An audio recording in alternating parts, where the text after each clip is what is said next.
A Long Island woman has made it her mission to keep Holocaust stories alive, all to honor a very close loved one. Jenna DeAngelis explains how her purpose starts at home. Have a kiss. Loving mother Dana Arschin makes sure she's always reading with her daughters. But there is one story she feels is most important to share. That's the story of their great-grandfather, Nat Ross, We arrived in Auschwitz. a concentration camp survivor. Poppy, as they call him, was born in Poland on March 8, 1922. He was a teenager when the Nazis invaded his town and rounded up into a ghetto, eventually imprisoned in Auschwitz.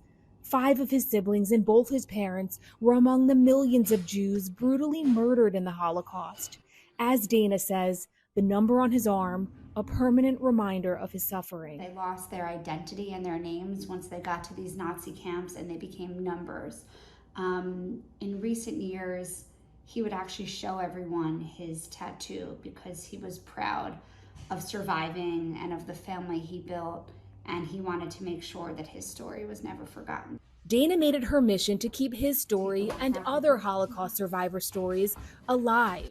As a news reporter, she traveled to Poland producing 3 short films. Her work won her a New York Emmy, opening the door to what would only be the beginning of her work as a Holocaust documentarian.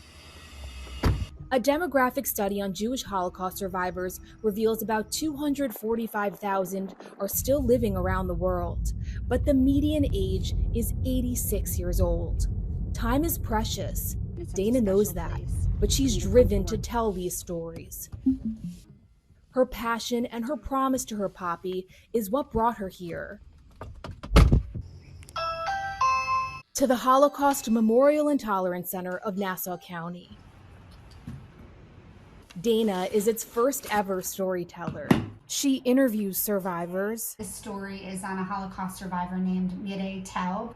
This is the original Star of David. She also shoots, writes, narrates, and edits their stories. I was lucky not only to be a survivor and to help their legacies live on. I believe it's my obligation to keep not only his story alive, but the stories of all Holocaust victims, because I am very aware of the fact that I would not be here today if not for him. Her late Poppy, who lived to 101, is her inspiration.